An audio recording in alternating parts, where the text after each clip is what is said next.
Next speaker is Ren Navarro, a friend. I was at an event the other day with Ren, and I said her world and my world, a Venn diagram. I said my name is Jeff because I said it was important to note that the fact that we're humans, we love beer, and we have an E in our names are the only things that collide between on the Venn diagram, other than we're good people. But it's interesting. Ren's become a great friend. I'm not sure if this is fun or not, but on her fun fact, she only has one kneecap. You can ask her later which one if you choose. My fun facts are so terrible. Her second one, she's such a crazy cat lady. She's got a tattoo of her two cats. And this is interesting. She's scared of heights and ladders, but has no issue walking under ladders. Ren Navarro to the stage, please.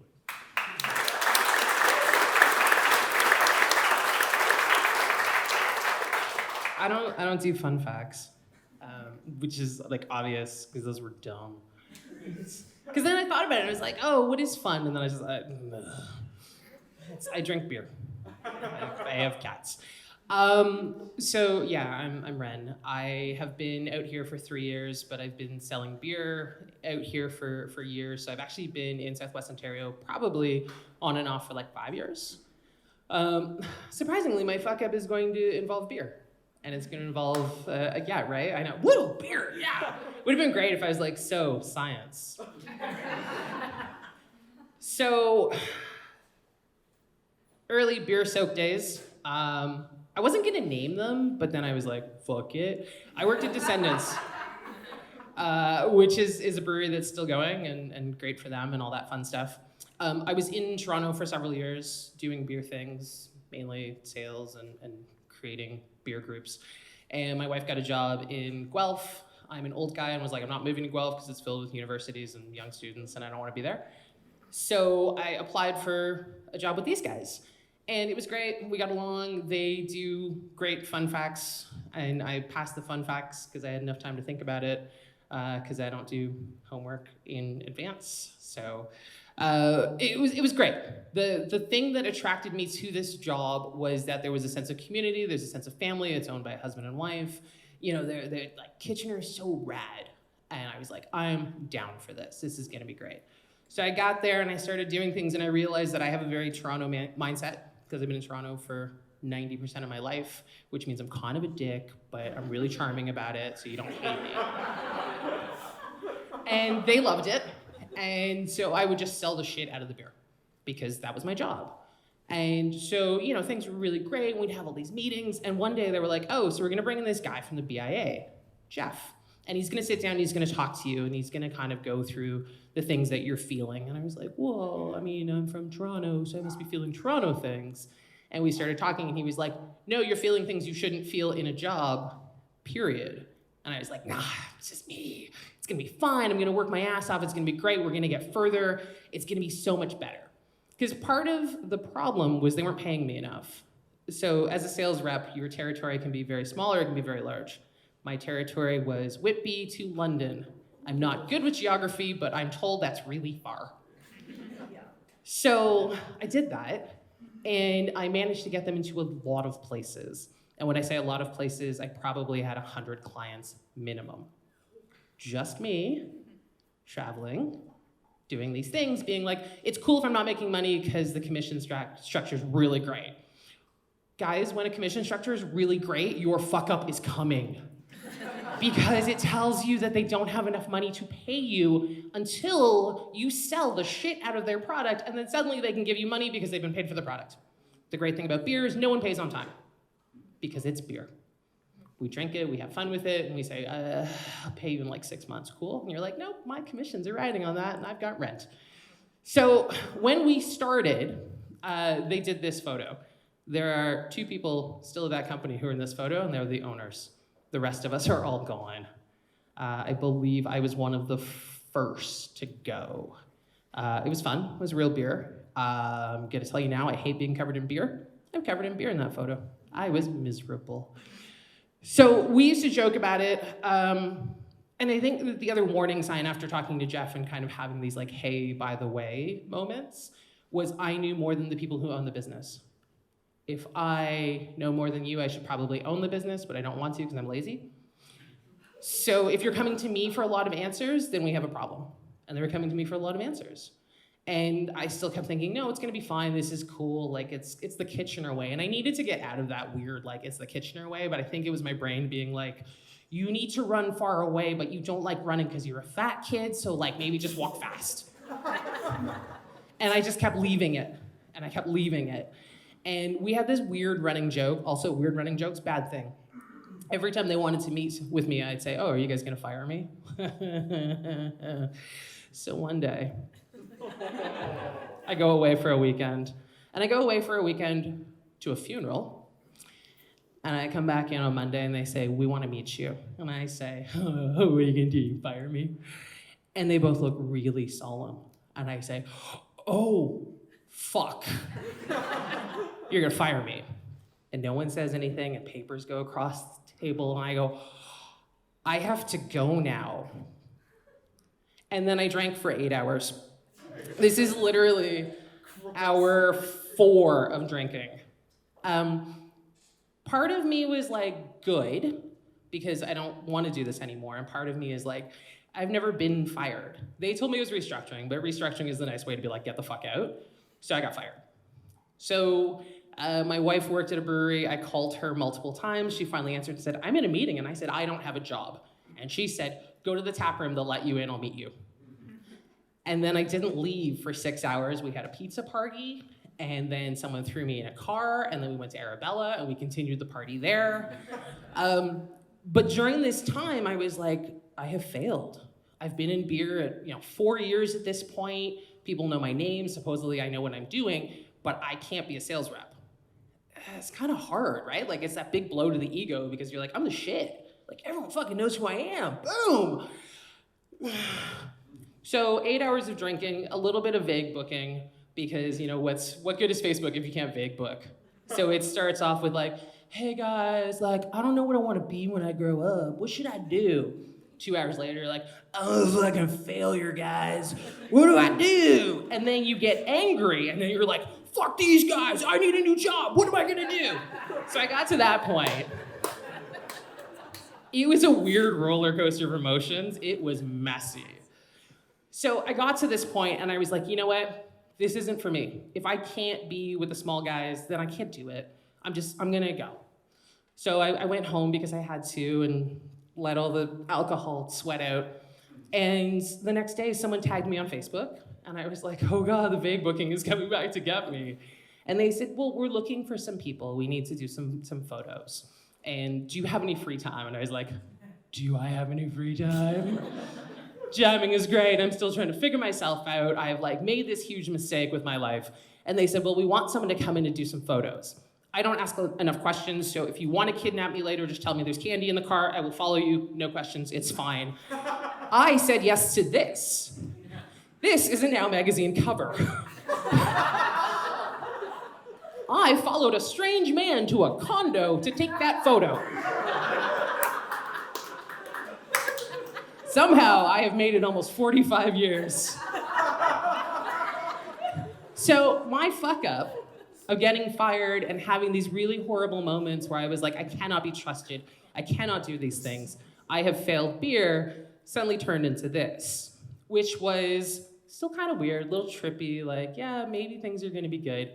I've got a really great bunch of friends who did this.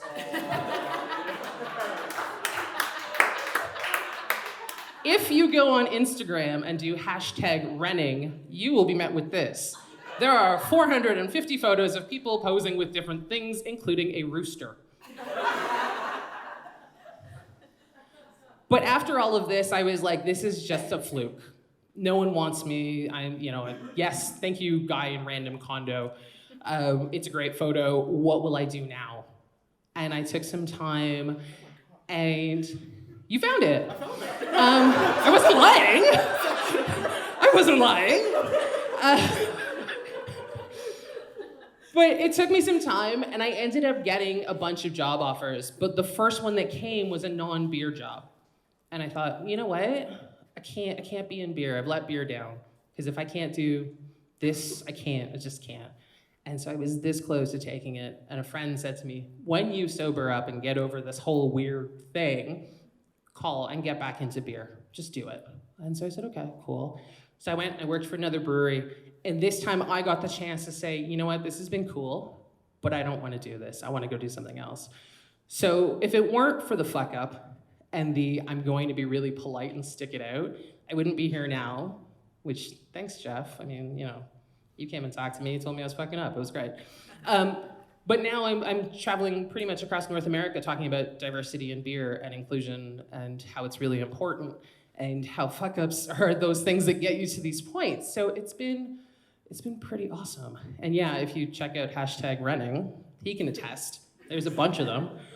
But yeah, I think the whole thing that I needed was to really fail hard and have my ego shattered because I really thought I was too good for them. And in the end, they were like, yeah, you're great. However, you don't fit with what we need. So smell you later. So it's been wonderful. And I still thank them for what they've done. I mean, every time I see them, they're just kind of like, which, you know what? Maybe they feel like they fucked up, but I'm really thankful for that fuck up. And I'll make more. Ask my friends of how I've asked them if they're pregnant, and they're not. But it's, you know, more things will happen. But I'm really quite thankful for it. And I use it always as that don't think that you're better than that person needs, right? Big fish, small pond. It doesn't work after a while. So it's been a great thing. And yeah, I'm really thankful for it. So thank you.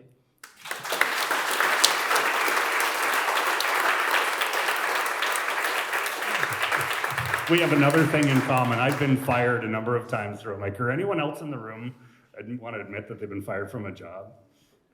Come on. Also, so much paperwork. How many have been restructured? More hands will go. There's a lot of paperwork when you get fired. Yeah, it's the best. Yeah. Now you celebrate. It used to be it's a badge of honor. So questions for Ren?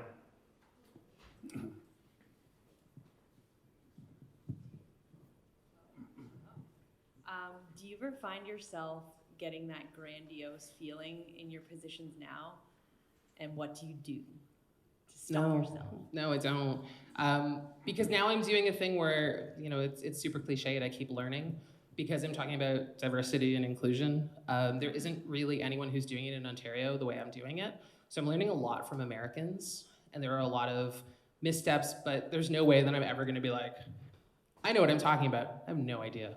I base a lot of what I do on my experience, but my experience makes this much, so I have to learn from a lot of other people. So far, I don't think I'm the shit. Other questions? Comments?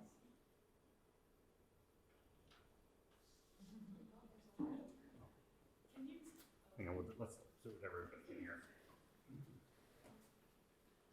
Hi, can you tell us more about what it is you do? I'm curious. Am I allowed to do that? Are you allowed to? Yeah, so what I do is twofold. I do consulting for restaurants and bars, which is just, hey, these are the beers you should buy. The other part that I do is travel around currently North America doing panels and talks with breweries, with basically now I'm spreading out to any kind of company that has a diversity inclusion problem. And so it's really about coming in and saying, hey, it's not about bringing in 4 guys of color and being like, there, we've got what we need. It's about community engagement and kind of working it through with different companies. So that's kind of the main crux of it. And then, yeah, there's a shit ton of beer in between, because beer. But yeah, that's what I've been doing for the last year and a half, and just talking about it and getting people to realize that we can talk about it, because it's one of those things where people they don't know how to approach it. You know, I need more women, I need more gays, I need more this. Like, how do I do this? Do I do this? Do I say to people I need this? I can't say it that way. So that's what I'm doing now. Sorry. Actually, I'm okay. We'll just start over here. Oh, okay. So, knowing what you know now, if you could turn back the clock and you could ask, or how would you convey to somebody, if you know more than them on a particular subject matter, how would you convey to them that you do know it and why they should listen to you? I think it's hard because that was their baby. Yeah. So it's hard to come in and say, I know more about beer than you do. I don't think I ever approached it properly. We had a lot of blowouts because I was like, I know this is how you do things. I think it was more, I should have approached it in a way of collaboration. and let's learn something, because obviously you know enough that you were able to open the doors to this place. I'm super lazy and I never want to own a brewery, so I can't come in that way being like, yo, I got this. And I think that if I could have done that, that may have made things a little different.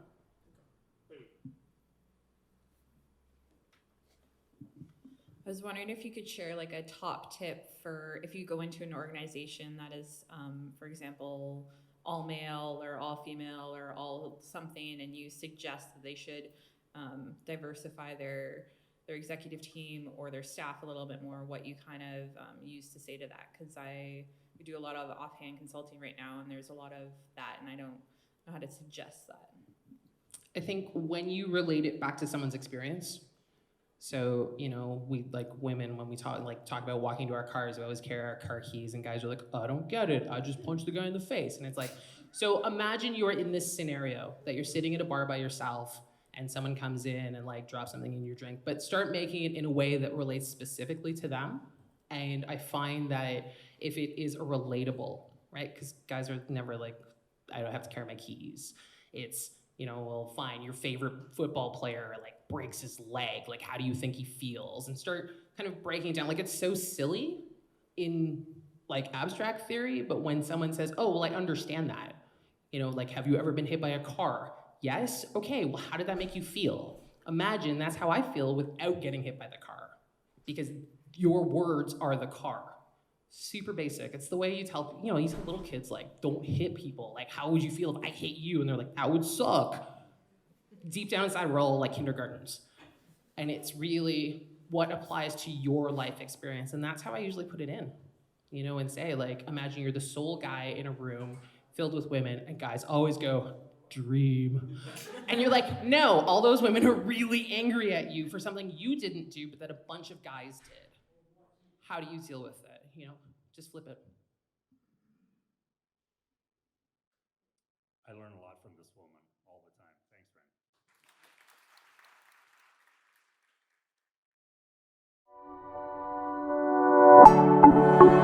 Ren.